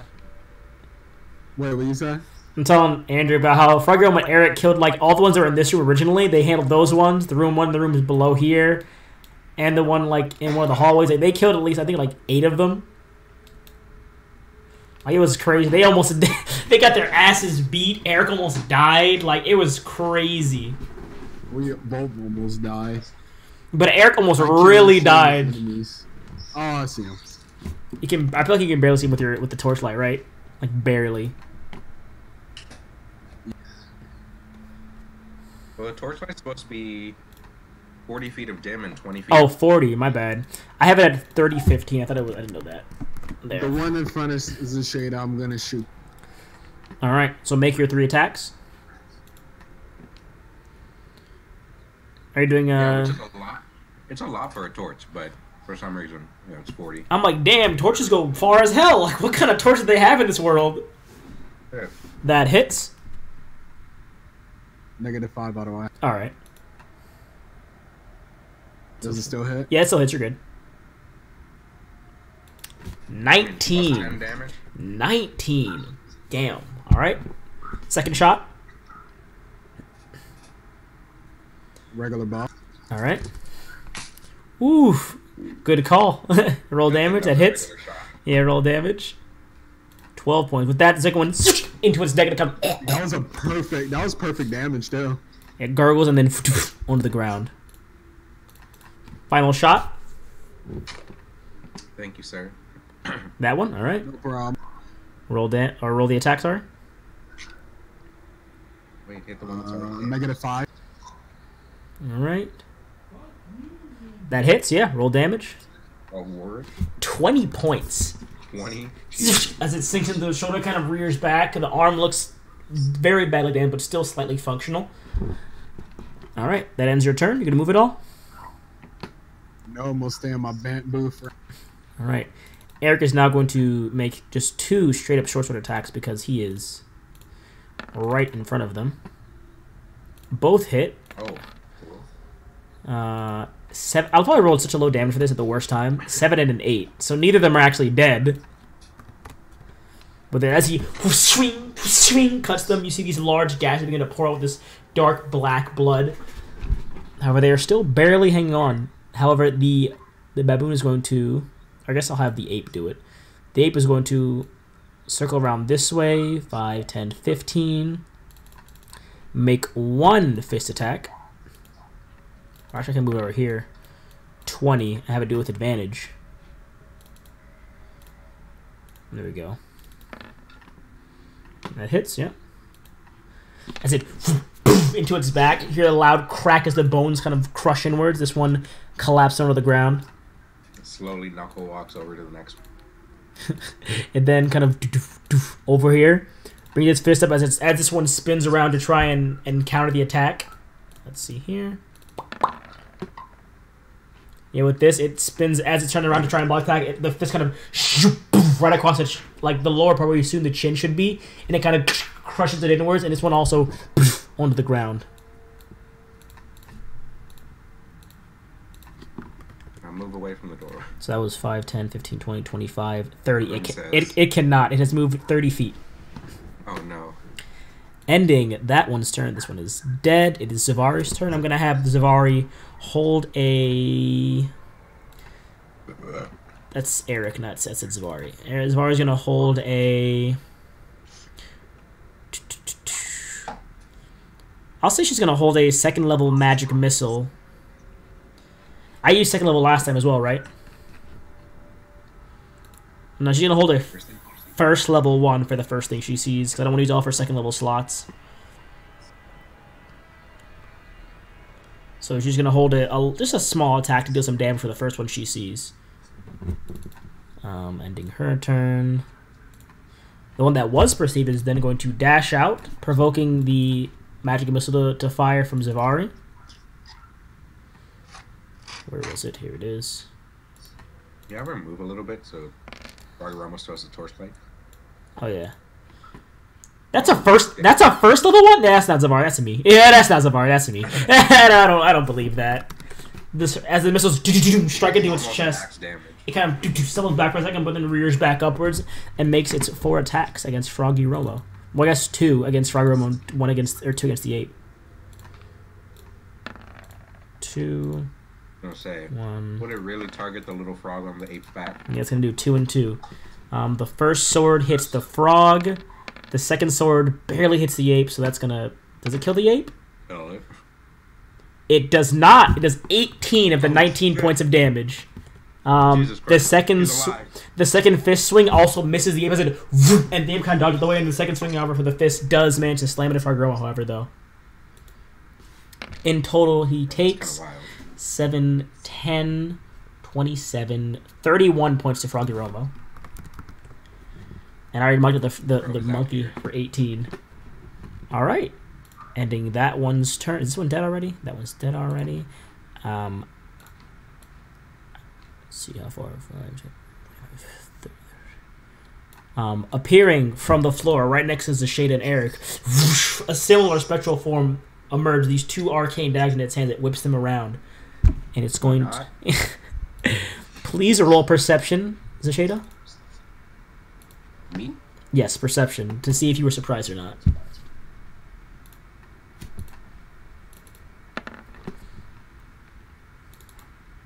Eric's good. And you don't? 15. You just barely make it, actually, so you were not surprised. It is, however, going to make 2 attacks. Or 3, sorry. It's going to do 2 against Eric and 1 against you, since Eric is the most damaged one.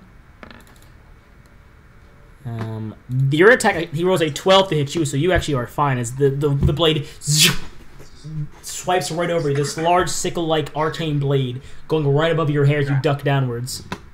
I actually have an armor class right now. The other attacks do hit Eric, however. Eric takes 26 points of damage. As the blades, both of them passing through his form, seeming to do damage, but not physical damage.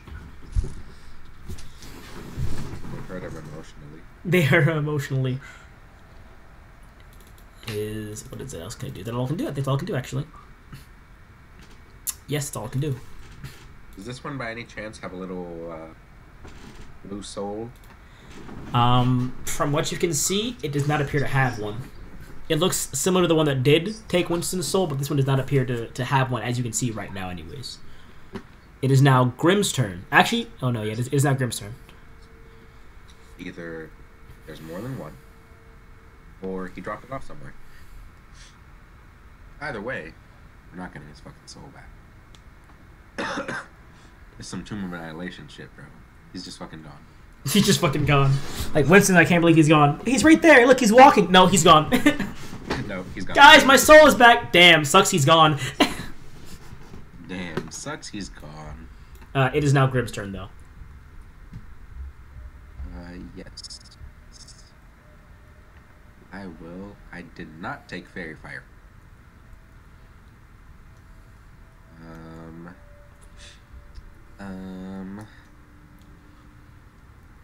Right. Ooh. Okay, I'm gonna do that on my turn though, not for Grim.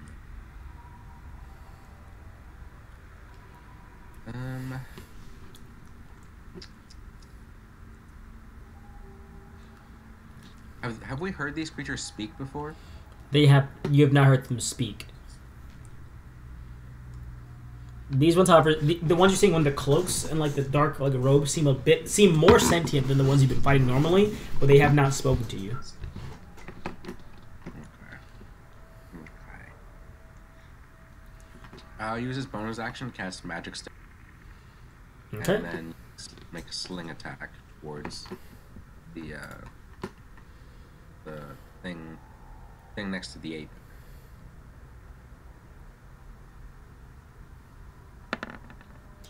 That hits, yeah. Roll damage. Big damage. Big damage. Oops, I accidentally rolled twice. 7 points. Is it into its side? Here we go. It's Grim's turn. Zashada, it is now your turn. Oh boy. I am going to look to this creature and say,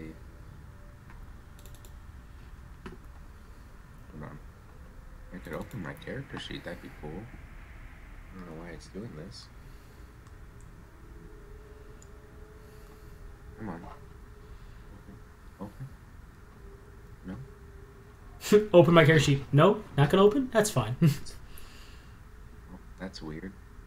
Why do that? Didn't want you to open anyways. Okay, here we go. It's coming. It's coming along. My computer's just lagging real bad for some reason. Come on. Let me pull. Come on.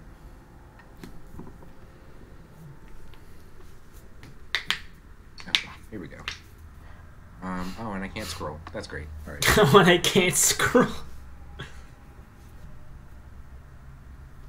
It had like opened, but it was only showing like name and not the actual character. When I tried to expand it, it's just like really slow at that. That's weird. Let's see here. What are you trying to do?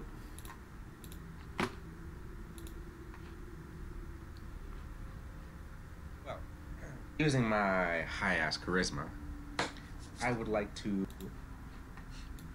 tell this creature,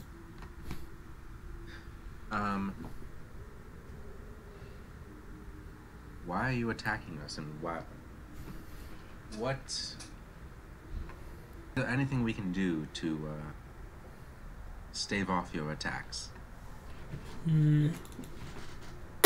Just roll straight charisma. I'll say since you have a high charisma. Actually, no. Roll straight charisma, and then I'll determine for a persuasion roll. Actually, I was gonna say, let me just also add, just to try to make this more in my favor.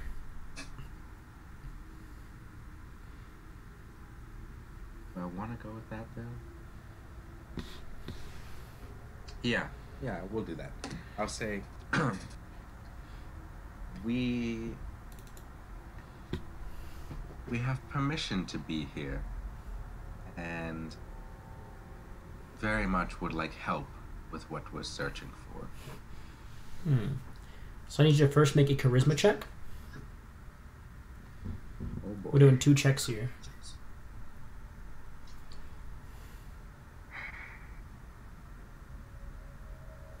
I use my Tides of Chaos on this. All right. Give myself advantage.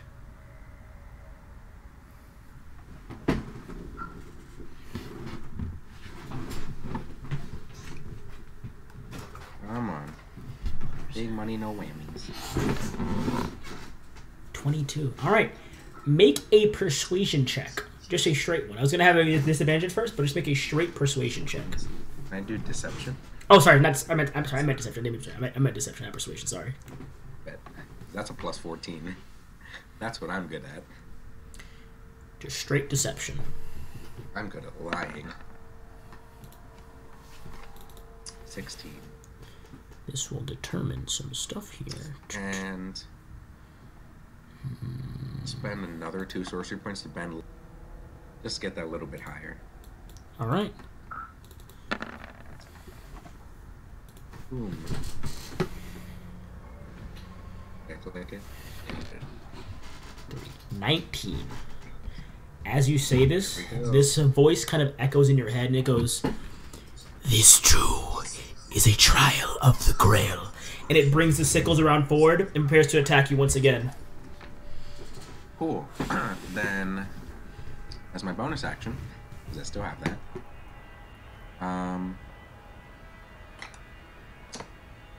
I will cast Misty Step, because I'm not about to get hit by it. Ooh, Misty Step. And step just over here. As you cast Misty Step, my dear companion. Actually, you're good there. Yeah. You want me to roll to see if I have a surge, or No, I use my Tides of Chaos? you are fine for right. You are fine for right now. I say roll for it. Let's go. Barely. Ooh. You got a surge? I got a 6. I roll a 5 or below. Oh, all right. Yeah, you're fine. Just barely didn't get a surge. And I'll also have Tohill continue on. He's still within 100 feet, right? I believe so. He can act independently, but if he's within 100 feet, then he can tell me. Okay, he's 75 feet away right now. He can go 25 more feet to speak with you telepathically. 10, 15, 20, 25. All right. Well, still hasn't seen anything. I want to make him go a little higher. So he's about 30 feet above the ground now, hugging. Okay. So that's 25, 35, 45, 50, 55, 60. Still nothing. So he'll use his action to continue dashing. 5, 10, 15. As he approaches you, he sees below him a small passageway that's a bit lower to the ground. Is it 30 feet? He's 30 feet up. It's about a 15-foot high passageway. He has to go down a few feet to get in there, but not super far down to get in. So we got to like what, 30. This is 45, 50. We'll say to get to there. 55. As Tohill enters the room, well, you don't know this. However, there is a brief flash from what you can sense, and you see it down the hallway. This bright flash from where you are, just the brief corner of it, and your connection with Tohill is severed. Cool. There goes an hour of work. I would have rolled for it, but he has 7 hit points.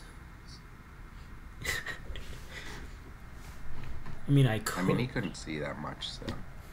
However, from what you last noticed from Tohill, he was heading further in, and your last message was like still going, and then it seemed to have severed a few moments later. Interesting.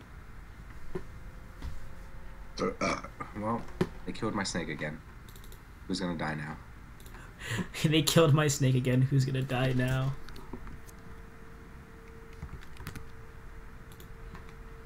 That's the end of my turn. Oh, yeah, my bad. Sorry. Yeah, okay, just making sure. I'd have to make sure he was. I rolled for it. I'd have to make sure he was dead, so I had to roll for it just to get. Like, I was like, maybe he survived. I had to roll for it just to be sure. No, he's gone.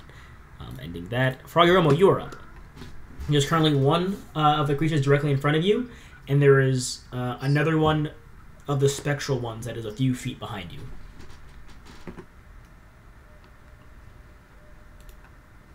So where's my bow for? Your bow? It'll be a... Currently, you have disadvantage because there's a creature right next to you, but there's one right to your... Wait, where? There's one directly to your right. I can't see him. Oh, maybe... Oh, I think it's to the torchlight, actually. Is it to the torchlight? Oh, I see. Never mind. I see myself. I didn't realize. He thought he was the baboon. Oh okay. No. Alright, yeah. Use my my katana slot. All right, make your attack. Yes. Is Tark talking? Did y'all hear that just now?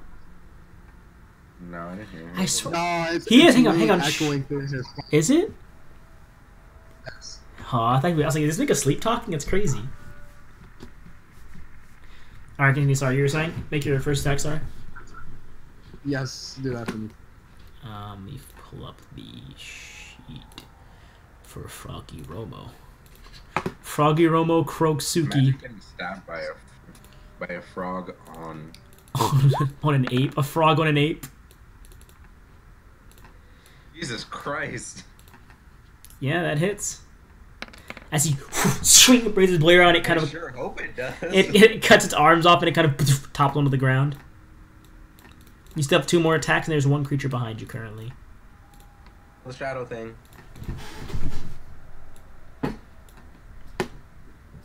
Everyone attack. You making bow shots? Nah, I'm gonna get up to him. Ooh, alright. Everyone attack. Retreat. Attack. Retreat. So far, Grandma, you run right up to the creature. Make your attacks. That hits, yeah. I think that hits. The second one does hit as well. Roll damage for the first. 17. 17 and 30. Well, is he one-handed or two-handed? He's two-handing. No, he's two-handing it because he usually holds a torch, but he doesn't need to right now, so he's two-handing it. The second attack, as you hit it, it's gonna use its reaction to have the damage and move back to this corner. So And 7. So 7 points instead ended. Run for me, You watch as the boy. shadow kind of vanishes downwards, as trail of smoke leaves behind it, and it appears back in the corner. Let's see. That's all it can do right there. Oh, that's all you can. Is that all you're gonna do? Yes. All right. Also, does that take an attack of opportunity? No, not the way it did. It's kind of like a Misty Step where they teleport away. It's similar to that thing, where except this one is it takes the attack still, but it halves the damage and moves movement away. Okay. Ending that, Eric is going to how far? Eric cannot go that far. It is beyond his movement speed. Oh, it is not. Eric's gonna run over here and have that baboon run over here as well. Eric's going to make 2 sword attacks, 1 and 2. Both hit. 21 points. My boy running. And then the ape is going to make 2 fist attacks. 1 and 2. Both, however, do miss as it swings at it. This kind of just passed through its form. Eric's attacks do strike, however. Should I have the ape join in? Or the baboon join in? No. Nah, the baboon's gonna He chill needs to there. stay there. Yeah. Ending Eric's turn, Zavari is going to step over here to give Froggermo some more light. And once again cast another first level magic missile. In hopes that she does the same amount of damage she did last time. That's not bad. Close. That's not bad. as these missiles strike into its form. 13 points. Yo, can we kill this? Oh wait, no, it's his turn. He's fucking gone. He's gone, bro. He's going to. What's he gonna do? Well, first he's gonna whip around and attack the ape that struck him and Eric twice. Yeah, chill out. No need to fight the ape. So it does hit Eric, but in a twist of some kind of damn luck, I rolled a 10 and 11 for this ape, and both other strikes against the ape miss. Eric takes 10 points. The ape is still okay. And it is going to... Is that an action, I believe? I guess it'll take its attack opportunities, and as you see as it begins to pass through the wall behind, it'll take 2 attacks from Eric and the ape. Yo, bro. Jamal and his cousin, Jamal's cousin Jahir. Jahir! He's pretty beast, bro. 8 points from Eric, that does hit, and the ape. The ape hits as well. 16 more. So he's still... You watch as the form is beginning to like fade out of existence, but it still managed to pass through the wall. 5, 10.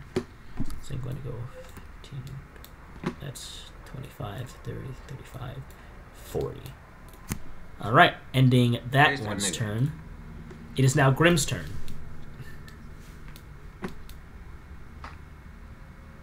God damn it. You should have Hunter's marked him. Oh, I mean, Eric can bonus action Hunter's Mark. We know where he is. Yeah, he should have it all. Actually, he should have his spell slots back, so he's going to first thing put his spell slots back. Also does an extra d6 for each hit that he... Yeah, so I'm going to do that. I'll do Hunter's Mark. That's 1. Oh boy. And that's 5. 6 points. Oh, you know what? I was incorrect. He does not make it away with barely of 6 points of health. Eric swings, and the form vanishes. Ends initiative. That damn ape survived with 1 hit point. I cannot stand that, bro. I wanted, damn, I was like, just kill the ape. It's one more animal, one less animal to handle. 1 hit point. Bro, and you know what? I'm gonna walk over to that ape, or whenever the ape, up to the ape, put a hand on his shoulder, or hand on his like mid-arm region, because good job, buddy, and give him.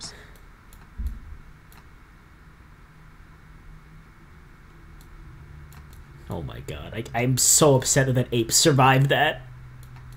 All right, where to now? You all finished that. You all finished that fight. 3d6 plus 3.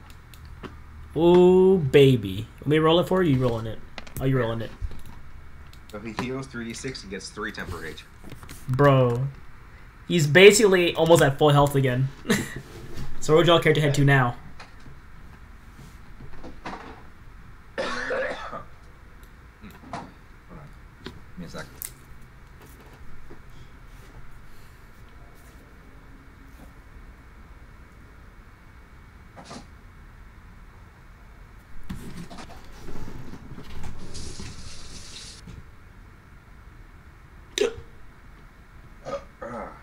All right.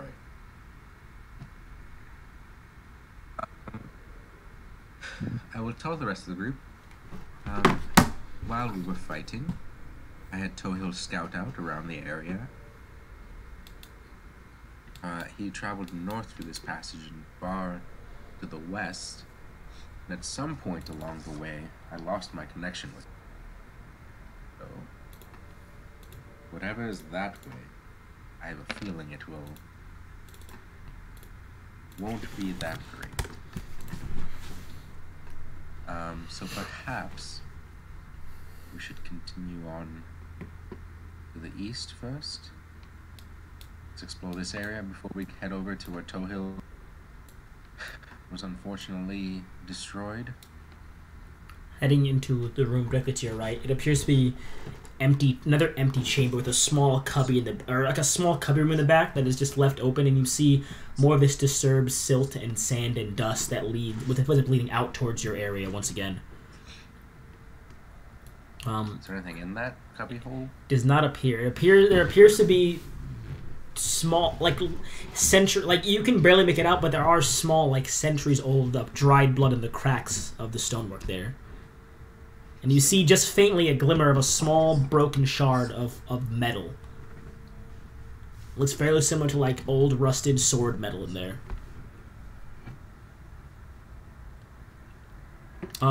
Heading down to this other room, it appears to be another large empty chamber that seems to just be used as like side diversionary rooms to lure in more travelers, as you discovered in the notes before how these side rooms are usually used to discover or lure in these travelers. And it appears to loop back to the hallway you had came into previously. All right. Well, let's go down this hallway back out into the main room. And we didn't go before. Okay. Which room are you going? You going north? Yeah.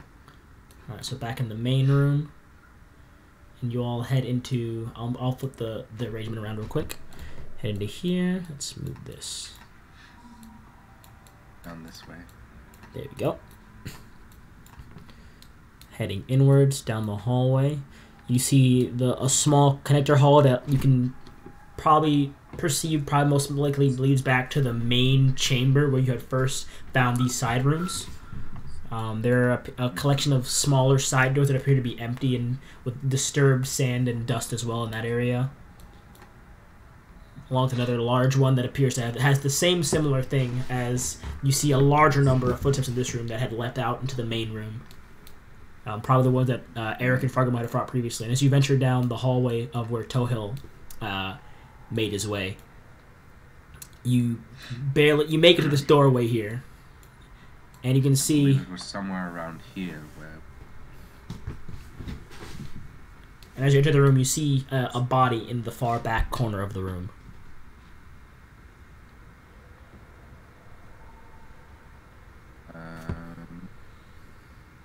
Cool. I don't actually see anything.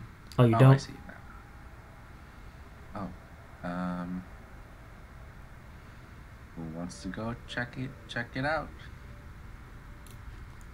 Can't send Tohill because he's dead now. I mean, Eric could send the ape in. No, the ape did too much. You want to send Eric in instead? Let's No, hold on. Let's see if there's anything I can do here. Can I cast Detect Magic? Yeah, you can. How long did you cast that? As a ritual? Yeah. 10 minutes. 10 minutes in one spot? Alright. You know... I'll say you do cast Detect Magic. I'm gonna cast Detect Magic, but, everyone else is looking, making sure there's nothing around. It appears to be relatively quiet in the area, yes, as you cast your spell. Anything magical within 30 feet of me? There appears to be some sort of abjuration spell to the hard left, and a fading abjuration spell on the right that appears to be dissipating. Interesting.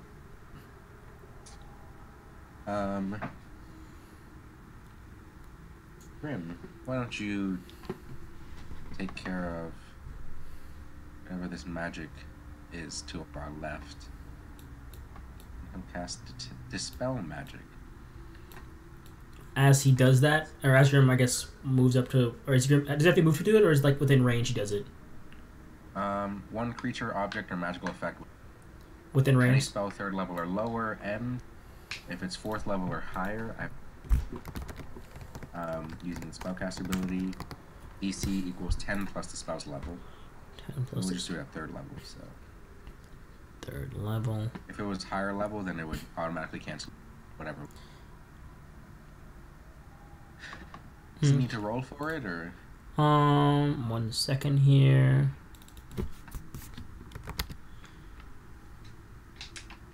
Where was it? This it? This should be it. He has to roll for it. Alrighty. It's basically just a wisdom check. It's using the spellcasting ability modifier. And the DC, by the way, is 10. Plus the spell's level. Plus the spell's level. Yeah, whatever level that's. Okay. Bada bing, bada boom. Hope I don't have to bend luck. With that, Grim barely manages to, like, you see him focus. You hear, you see the faint glung of the rune on the side of the wall. You should now see briefly this some sort of glowing object on the far left. It begins to boom, glow brighter, and then zoom, dissipates. And your detect magic now picks up that this spell, whatever was on the left side, is now fading as well. Cool. Would I know what that spell was? Listen, but would I have read about that? You are aware it's some sort of like magic circle or like inscription of magic used to like used to set traps or imbue items with like arcane abilities. You're not sure exactly what it is because it was a bit out of your area of what you had studied, but you do know it is a spell that is used to store magical effects and trigger them upon certain occurrences. Yeah, I don't. Zavari, however, It's a might bard, know. Cleric or wizard spell. Zavari would know. Let's roll She could Arcana. I'll give her Arcana. And then Zavari's like, I think it's a glyph of sorts, most likely, from what I've read anyways and what I've studied. Glyph of warning.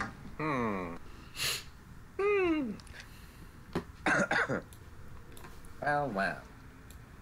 Good thing we've taken care of that. You'll make your way in here, and you now see on the far right side this large blast of like ice that is slowly thawing on the ground. Interesting. Let's search this room. There's got to be something here that they were protecting. Looking over, you see the body. Where's my note for this, actually? There it is. I can actually Guys, let's help Zavari. She's the best one. Alright. Doesn't need much to be looked at for it. Because you can see... Can we check the body? See how it died, maybe? Looking at the body, it appears to have... well, actually, there appears to be no physical damage done to this body, from what you can see. Like, there's no fractured bones. It just appears to have died. And, I'm gonna have... one second here. He just dead. It's just bones. Let's see. Eric is going to... He said, let me be boneless. Eric's not very smart, actually. Yeah. Never mind. I thought Eric would tell you something. But looking over this body, you see he has... there are these two, like, small vials on the... Or one small and one, like, medium-sized vial on the ground. And in each of his hands, he has a scroll in one hand and a scroll in the other hand. And two daggers that are kind of attached to this belt on his hip. Cool. If you all would like, now that we've dispelled the magic in this room, I could set an alarm spell so that nothing could, so that we know if something was coming. Then we could take a short rest while I identify these objects. Let's see. Sounds good to me. I would say because Eric and Frogger Elmore are the only ones that seem to be barely damaged in here. Seems like you guys could use it, but so I could identify while you guys are resting. Cool. Okay. So I'm gonna send an alarm spell right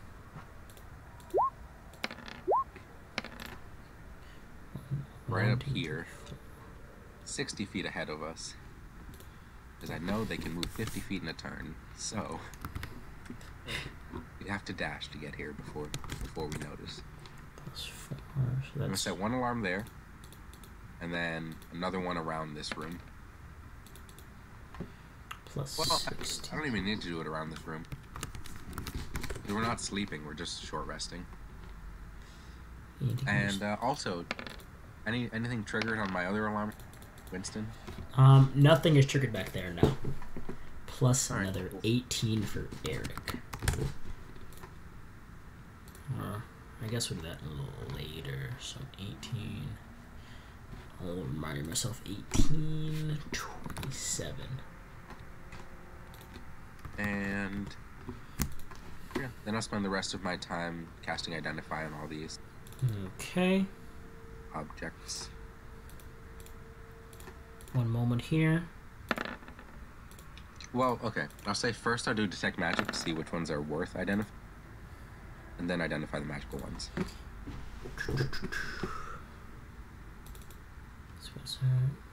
One moment here. Give me Actually, I don't have to because I already cast Detect Magic. the 2 vials are magic, and the scrolls themselves are also magic from what you can pick up. All right. So he has 2 vials and 2 scrolls. Yes, 2 vials and 2 scrolls. And I will spend 14 minutes identifying those. 10 minutes for each one. One moment here. I'm trying to pull. Where did my note sheet just go for it? God damn, I just had it. 11 minutes for each one, so 44 minutes. And Plus the 10 minutes it took me to cast Alarm, so that's a total of 54 minutes that we've been here, so almost an hour, really. one moment here. 1 second, Charmaine. Give me a quick second here. Oh, 55 minutes, because Alarm is also a 1 minute casting time. 17. One second, I'm just looking at some numbers here before I do something. There's that. Why did I not save this? I thought I saved this already. I literally only get 5 minutes of 5 minutes of rest. Okay, so that's what that is. As you use Detect Magic, since I know Detect Magic tells you that, I was trying to look up the School of Magic for these, which is why I was looking for the sheet I was using. The one scroll appears to be a divination scroll. The other scroll appears to be an evocation spell. Looking over the potions, one appears to be healing, and the other one appears to be a bottle of this viscous acid. Oh. I also need... Acid. And what were the scrolls? Looking over them, one is Plane Shift, and one is a Scroll of Sending, but it's also been half written, the Scroll of Sending. Oh. But I also need Grim to make a Wisdom save. Grim needs to make a Wisdom save? Yes. Same with Zavari, actually, which I'm rolling for her right now. And my alarm didn't go off? No. 15 from Zavari. Cool. There's a +7 to this. So. 17 from Grim. Grim is fine. Zavari is not. You watch as from the floor below Grim, this dark, shadowy form tries to go inside of Grim's body, but Grim kind of shrugs it off. However, Zavari you watch her head kind of tilt back and her eyes roll back, and you are not sure what's happened to Zavari. And you don't? However, I do now need everyone to roll initiative. The short rest was halfway through, which is why I didn't finish up Eric's health. That's why I didn't do it fully. But I need everyone here to roll initiative. Or actually, we can pause it here because it is 10 o'clock, so we can pause it here. But as these 2 forms do, because I don't want to have Eric miss too much of what's going on, or Naomi. So I think while you're in this back room doing a short rest. Yeah, we should probably wait till Naomi gets back for this because she's possessed. Yes, and also in the corner of the room, you do notice this other form begin to coalesce as another one of these arcane archers kind of knocks an arrow back. And that's where we'll pick up next session. Well, I really should have cast Alarm on this room. You have previously encountered that these creatures can pass through have been coming out of the floors mainly, actually. Well, they can go through the walls. They can go through walls and floors from what you've seen anyways. I mean, Alarm would cover the floor, I believe. It's just like you make a fence and it's like a 20-foot cube. Yeah, so we'll pause it here for a moment, or for today, because I don't want everyone to miss anything else.